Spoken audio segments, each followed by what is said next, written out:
Welcome to the Heavy Spoilers Show. I'm your host Definition, aka the Nemesis of spoiler-free reviewers. In this episode we're breaking down the secret ending of Resident Evil 3.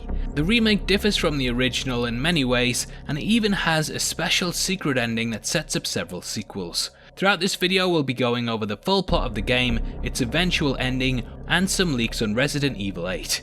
There will be heavy spoilers here, so if you haven't had a chance to play through the game yet and don't want anything ruined, then I highly recommend that you turn off now. Make sure you subscribe to the channel for videos like this every day, and if you enjoy it then please drop a thumbs up. With that out of the way, thank you for clicking this. Now let's get into our breakdown of Resident Evil 3. Okay, so from the off, the game feels like Kill Jill, directed by Quentin Tarantino. Nemesis is relentless at points, and the guy really needs to learn about social distancing because god damn. In the opening of the game, he attacks Jill in her apartment during the Racoon City outbreak and stalks her, evolving over time into a bigger and better beast.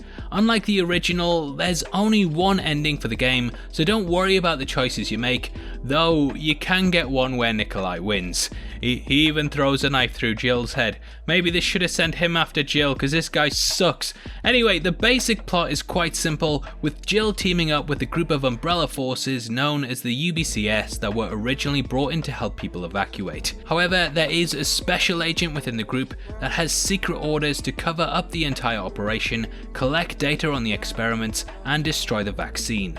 That is Nicholai. Jill races through the city with the help of UBCS members Carlos and Tyrell, and she even gets infected herself. However, Carlos manages to gain a vaccine, and the two discover a secret umbrella facility in the basement of a hospital that is packed with tyrants and hunters. Tyrell tells her that there's an incoming missile strike, but that they have a ride out of there if they manage to get a vaccine. Jill manages to manufacture this, but Nicholai takes it from her. Jill is forced to fight the Nemesis whilst Carlos chases Nicholai down, but she defeats the creature by using a gigantic railgun that would make Metal Gear Rex blush.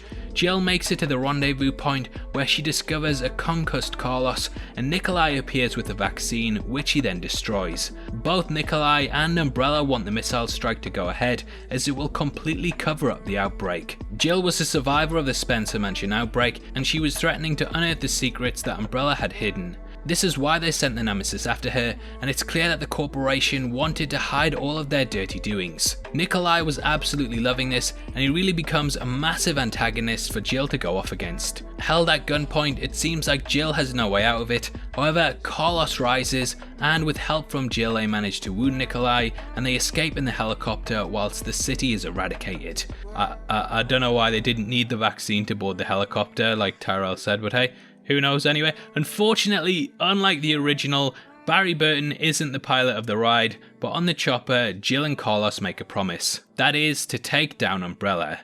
Even though they don't have any evidence as the labs and creatures were all destroyed, they still dedicate themselves to bringing down the company. Now going forward, I definitely think that this will be a main storyline in the upcoming games. After the credits, we are treated to a brief scene in which we see an unknown character with a broken vaccine vial. Though this isn't confirmed, I think it's a pretty safe assumption to make that this is Jill and that she's keeping the vial as a reminder of the events. Throughout the game, Umbrella proved time and time again that they were more interested in money than they were human life.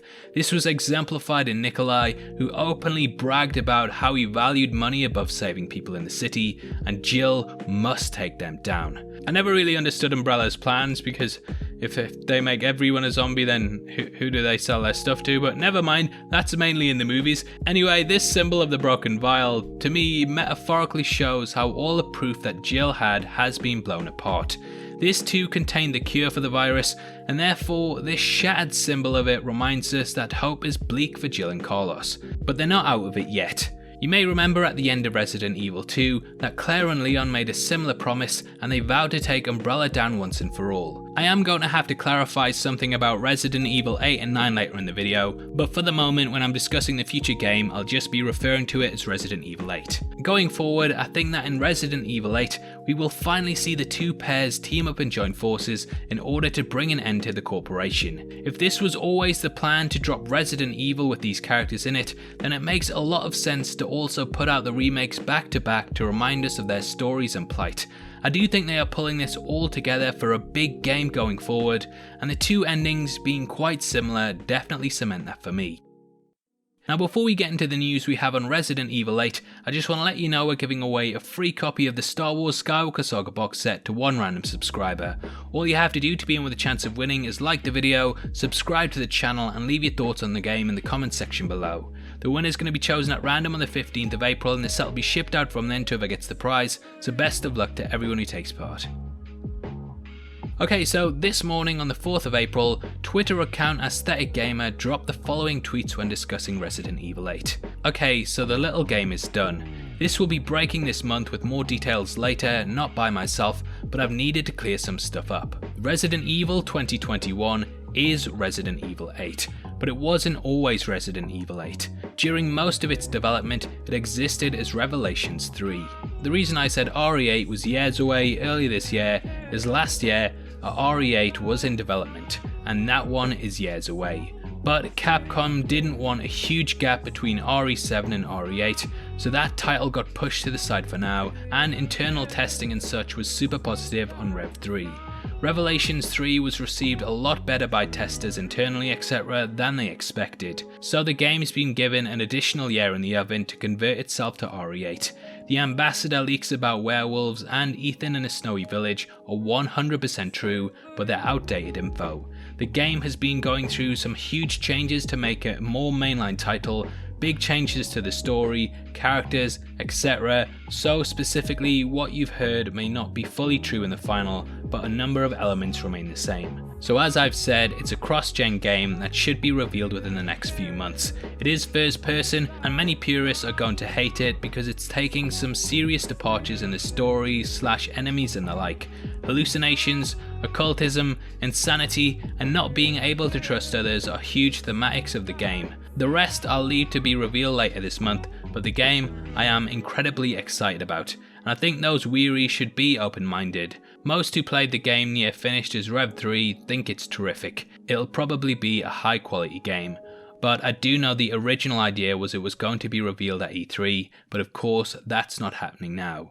So there's a lot to unpack from that, and it sounds like they're taking massive diversions from what the game series has been so far.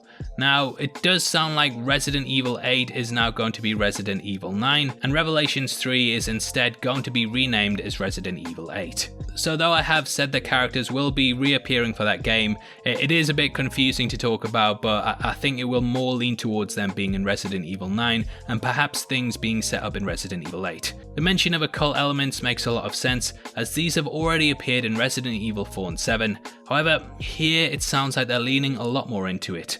Obviously there are a lot of changes here, and whilst I would probably prefer a third-person adventure, moving the perspective to first-person has been set up before and does seem legitimate. The entirety of Resident Evil 7 was of course in first person, and even the opening of Resident Evil 3 too contained a first person element. It sounds like Umbrella are mixed up in some really bad things, and going ahead whether it's in Resident Evil 9, I think it does make sense for Leon, Claire, Jill and Carlos to team up to take them down. Resident Evil 7 also featured the return of Chris Redfield for the finale, and I think that the pieces are slowly falling into place to bring the main leads of the series together for one more showdown. Who knows, we may even get some returning cast members such as Sherry Birkin and the enigmatic Ada Wong. There's a ton of things to look forward to, and after completing the Resident Evil 3 remake in a day, I have to say I'm still as invested in the series now as I was back when I first played it in the 90s.